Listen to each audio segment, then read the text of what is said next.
வணக்கம், வணக்கம் அருந்தமிழ் உறவுகளே! எப்படி இருக்கீங்க? இன்று காலையில தமிழக ஆளுநர் ஆர்.என். ரவி அவர்கள் வந்து இங்க மாம்பலம் கோதண்டராமர் கோவிலுக்கு சென்றிருக்கிறார். அங்க வந்து சாதாரணமா அந்த பூஜையெல்லாம் பண்ணி முதல் மரியாதைய குடுத்து அனுப்பிச்சிருக்காங்க. அங்கு வந்த ஆளுநர் அவர்கள் என்ன சொல்லியிருக்காரு அப்டின்னா, "தமிழ்நாட்டுல இருக்கிற அர்ச்சகர்கள்லாம் அச்சமா இருக்காங்க" அப்டின்னு சொல்லி ஒரு வார்த்தையை சொல்லிட்டு போயிருக்காரு. அப்டின்னா என்ன அர்த்தம் அப்டின்னா, தமிழ்நாட்டுல எல்லோரும் மிரட்டப்படுகிறார்கள் கோவில்ல இருக்கவங்கலாம். ராமருக்கு பூஜை பண்ணக்கூடாது. இதுவும் இலவச உணவுகள் கொடுக்கக்கூடாது அப்படிலாம் தமிழக அரசு சொன்னதாக சொல்லுகிறார்கள். இது தினமலர்லயும் சில செய்திகள் அந்த மாதிரி ஒரு தவறான செய்திகள் வந்திருக்கிறது. அதாவது இது என்னன்னா, ஒரு தமிழக அரசு இந்துக்களுக்கு எதிரான ஒரு அரசு அப்படிங்கிறத கட்டமைப்பதற்காக உருவாக்கப்பட்ட ஒரு விஷயம். இத பற்றி தெளிவாக பேசலாம். அதுக்கு முன்னாடி உங்களுடைய கருத்துக்கள் வரவேற்கப்படுகின்றன. அதேபோல் நம் சேனல லைக் பண்ணுங்க, சப்போர்ட் பண்ணுங்க, சப்ஸ்கிரைப் பண்ணுங்க. உங்கள் நண்பர்களுக்கும் ஷேர் பண்ணுங்க. அதாவது நீங்க ராமரை அ நீங்க ஏதாவது அரசு வந்து எந்த கோவில்லயும் பூஜை பண்ணக்கூடாது.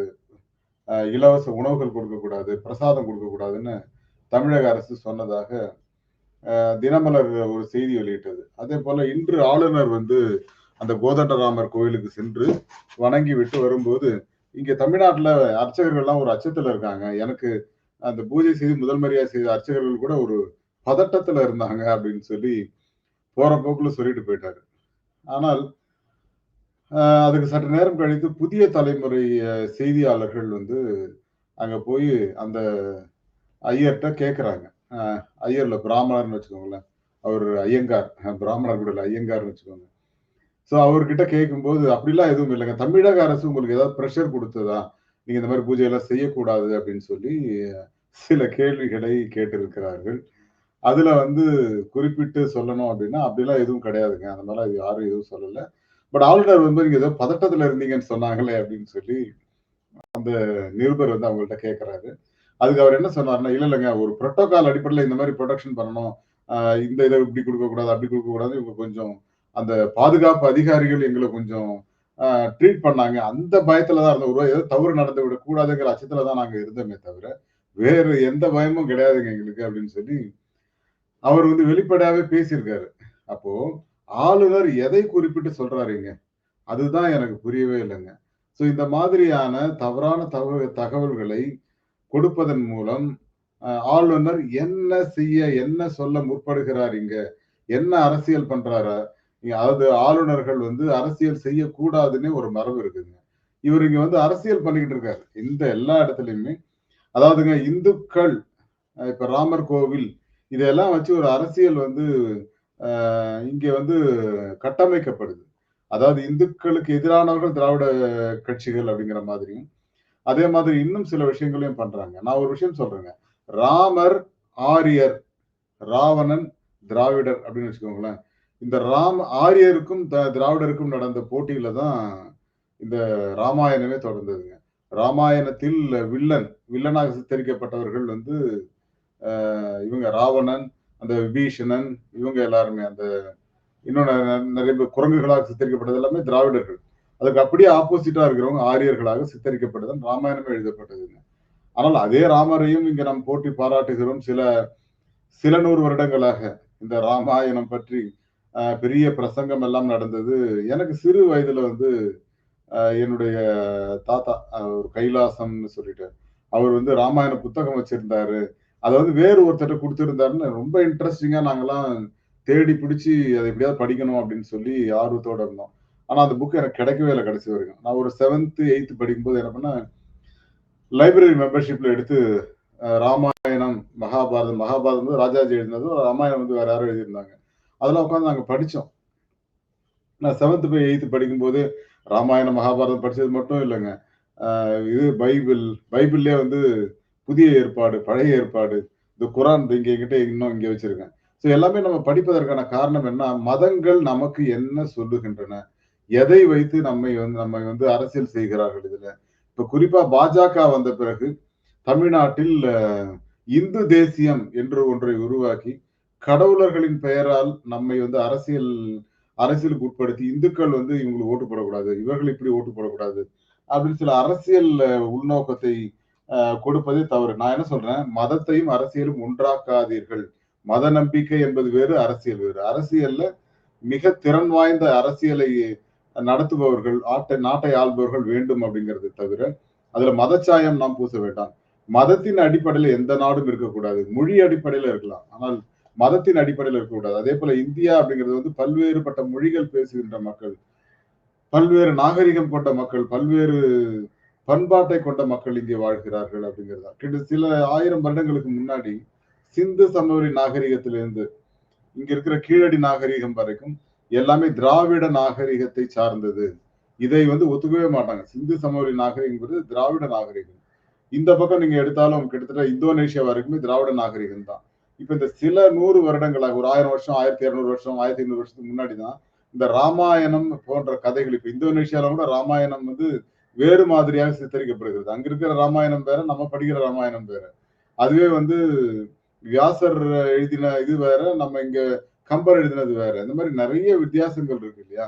இந்த புரிதல் எல்லாம் நமக்கு வரல அப்படின்னா அது வேறு மாதிரியாக சித்தரிக்கப்படும் அப்படிங்கிறது தான். அதனால ராமரை பற்றி நம்பிக்கை இருப்பவர்கள் கண்டிப்பாக ராமரை பற்றி தெரிந்து கொள்வது, அயோத்திக்கு சென்று வருவது, அது எல்லா உரிமையும் அந்த மக்களுக்கு இருக்கிறது. அது தமிழர்களாக இருந்தாலும் சரி, எந்த மாநிலத்தில் இருந்தாலும் சரி, அது அந்த உரிமை அவர்களுக்கு இருக்கிறது. ஆனால் தமிழக அரசு ஏதேனும் தடை விதித்ததா அப்படின்னு கேட்டீங்கன்னா நிச்சயமா கிடையாது.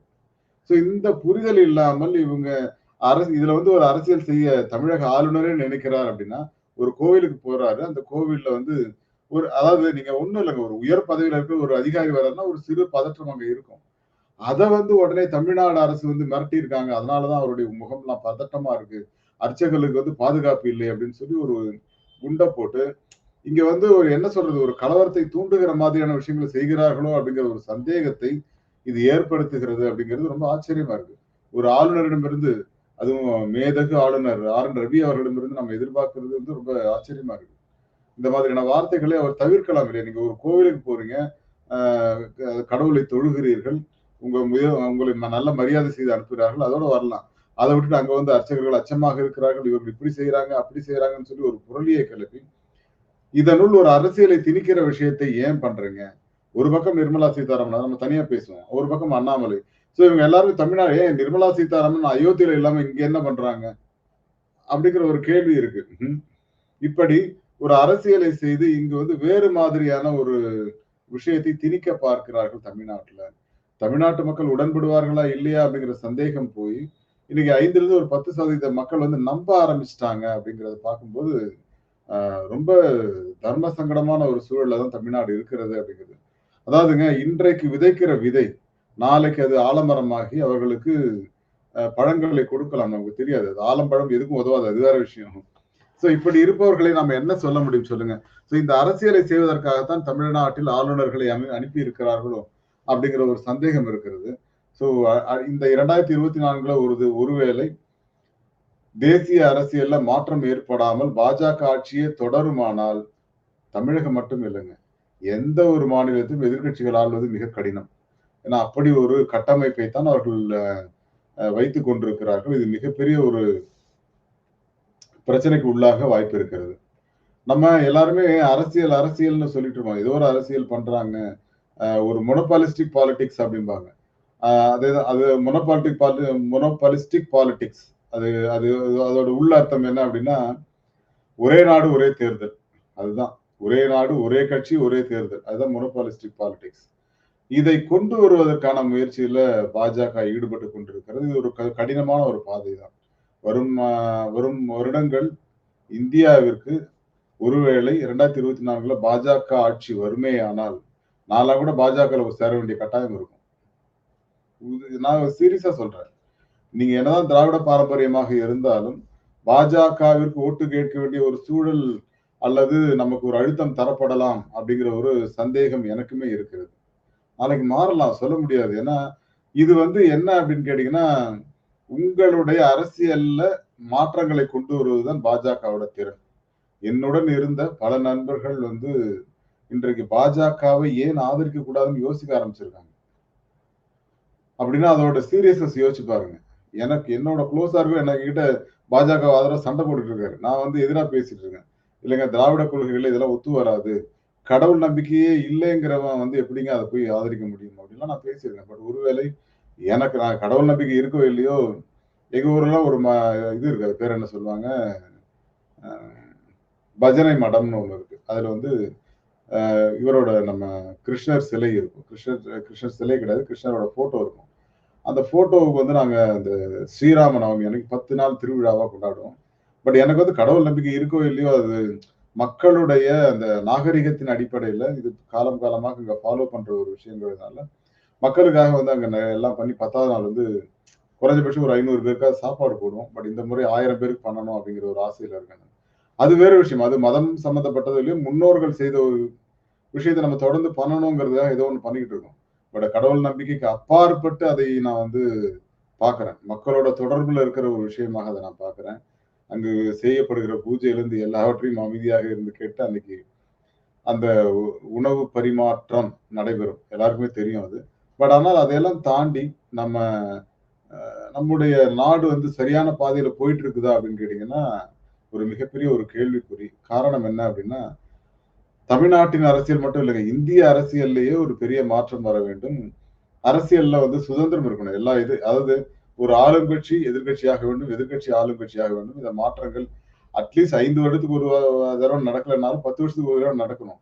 அப்படி அந்த மாற்றம் ஏற்படவில்லை என்றால், அது ஒரு சர்வாதிகார ஆட்சியாக மாறுவதற்கான வாய்ப்பு அதிகமாக இருக்கிறது. இந்த முறை எப்படியாவது ஆட்சிக்கு வந்துவிட வேண்டும்னு பாஜக துடித்துக் கொண்டிருக்கிறது. அப்படி துடித்துக் கொண்டிருக்கிற ஒரு கட்சி ஆட்சிக்கு வருமேயானால், அதனுடைய சாராம்சம் எப்படி இருக்கும் அப்படின்னு பாருங்க. நாம் எதிர்பாராத பல நிகழ்வுகள் நிகழலாம். சர்வாதிகார ஆட்சியாக அது மாறலாம். நீங்க நினைக்கிறதெல்லாம் நடக்காது. அதாவது கருத்து சுதந்திரம், பேச்சு சுதந்திரம் எல்லாமே நசுக்கப்படலாம். இப்பவே அப்படி நடந்துட்டு இருக்குங்க பல இடங்கள்ல. அதனால நம்ம எவ்வளவு ஜாக்கிரதையாக இருக்கணும் அப்படிங்கிறதுக்கு ஒரு முன்னுதாரணம். ஆளுநர் போன்றோர் இந்த மாதிரியான அரசியல் செய்வதை தவிர்க்க வேண்டும். நிச்சயமாக இது வேறொரு களத்தில் நம்ம விரிவாகவே பேசலாம். திரு நம்ம நிர்மலா சீதாராமன் அவர்கள் கூட தமிழ்நாட்டுல சில அரசியலை பண்ணிட்டு இருக்காங்க. அதை பற்றி இன்னும் கொஞ்ச நேரத்துல நான் லைவ்ல வரேன். அதேபோல அண்ணாமலை அவர்களும் பேசியிருக்கார். அத பத்தியும் நம்ம வருவோம். இன்னைக்கு பூராவே எல்லாமே ராமர் கோவில் பத்தினது தான். மீண்டும் நான் வந்து ஒரு நல்ல தலைப்போடு சந்திக்கிறேன். நன்றி மக்களே. Thank you all. Bye to everyone. Thank you so much.